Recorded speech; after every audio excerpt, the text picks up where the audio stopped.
ನಾಗೇಂದ್ರ ರಾಜೀನಾಮೆಗೆ ಆಕ್ರೋಶ ಭುಗಿಲೆದ್ದಿದೆ. ಬಿಜೆಪಿಯ ವಿರುದ್ಧ ಬಳ್ಳಾರಿ ಭಾಗದ ಕಾಂಗ್ರೆಸ್ ಶಾಸಕರು ಸಿಡಿದೆದ್ದಿದ್ದಾರೆ. ದಲಿತ ನಾಯಕನಿಗೆ ಬಿಜೆಪಿಯಿಂದ ಅನ್ಯಾಯ ಆಗಿದೆ. ಮುಂದಿನ ಚುನಾವಣೆಯಲ್ಲಿ ಬಿಜೆಪಿಗೆ ತಕ್ಕ ಪಾಠವನ್ನ ಕಲಿಸ್ತೇವೆ ಅಂತ ಬಿಜೆಪಿ ವಿರುದ್ಧ ಶಾಸಕ ಭರತ್ ರೆಡ್ಡಿ ವಾಗ್ದಾಳಿಯನ್ನ ನಡೆಸಿದ್ದಾರೆ. ಯಾವುದೇ ಕಾರಣಕ್ಕೂ ಇದನ್ನ ಜನ ಸಹಿಸೋದಿಲ್ಲ, ನಿಮಗೆ ತಕ್ಕ ಪಾಠವನ್ನ ಕಲಿಸ್ತಾರೆ, ನಾವು ಕೂಡ ತಕ್ಕ ಪಾಠವನ್ನ ಕಲಿಸ್ತೀವಿ ಅಂತ ಹೇಳಿ ಮುಂದಿನ ಚುನಾವಣೆಯ ಸವಾಲನ್ನ ಹಾಕಿದ್ದಾರೆ ಕಾಂಗ್ರೆಸ್ ಶಾಸಕರು. ಸರಿ, ರಾಜೀನಾಮೆ ಕೊಟ್ಟಿದ್ದಾರೆ ನಿಮ್ಮ ಬಳ್ಳಾರಿಯವರು?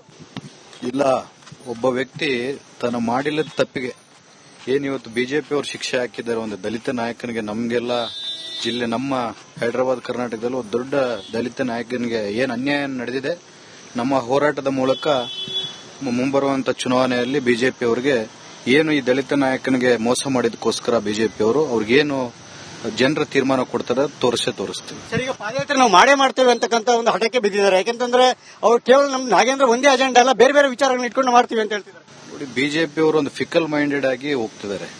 ಫಸ್ಟ್ ಎಲ್ಲ ಏನಂತಂದ್ರು, ನಾಗೇಂದ್ರ ಅವರು ರಾಜೀನಾಮೆ ಕೊಟ್ಟಿಲ್ಲ ಅಂತಂದ್ರೆ ನಾವು ಪಾದಯಾತ್ರೆ ಮಾಡ್ತೀನಿ ಅಂತಂದ್ರೆ, ಇವತ್ತು ಪಕ್ಷಕ್ಕೆ ಮುಜುಗರ ಆಗಬಾರ್ದು ಅಂತೇಳಿ ಅಷ್ಟು ದೊಡ್ಡ ನಾಯಕರು ನಾಗೇಂದ್ರ ಅಣ್ಣವರು ಯಾರು ಅವ್ರನ್ನ ರಾಜೀನಾಮೆಯನ್ನು ಕೇಳಿಲ್ಲ, ಸ್ವಇಚ್ಛೆಯಿಂದ ಕೊಟ್ಟರು. ಇವತ್ತು ಅವರು ಯಾವ ರೀತಿಯಲ್ಲಿ ರಾಜಕೀಯ ಮಾಡ್ತಿದ್ದಾರೆ ಅಂತೇಳಿ ತಾವು ಮಾಧ್ಯಮದವರು ಮೂಲಕ ಜನರು ತಿಳ್ಕೋಬೇಕಂತ ಹೇಳಕ್ ಇಚ್ಛೆ ಪಡ್ತಾರೆ. ಈಗ ಬಳ್ಳಾರಿ ಸಚಿವ ಸ್ಥಾನ ಖಾಲಿ ಆಗಿದೆ, ಈ ಸ್ಥಾನವನ್ನು ಈಗ ಬಳ್ಳಾರಿಗೆ ತುಂಬಬೇಕು ಅಂತಿರೋ ಅಥವಾ ನೀವು ಕೂಡ ಪ್ರಬಲ ಆಕಾಂಕ್ಷೆ ಹೇಳಿದ್ರಿ, ಏನು ಅಂತ ಮುಂದೆ? ನಾನು ಯಾವತ್ತೂ ಆಕಾಂಕ್ಷೆ ಇಲ್ಲ.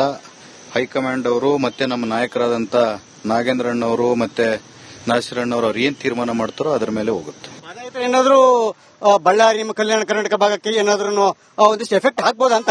ಜನರಿಗೆ ಸತ್ಯತೆ ಏನು ಗೊತ್ತಿದೆ, ನಾಗೇಂದ್ರ ಅವರು ಏನ್ ತಪ್ಪು ಮಾಡಿಲ್ಲ ಅಂತ ಗೊತ್ತಿದೆ.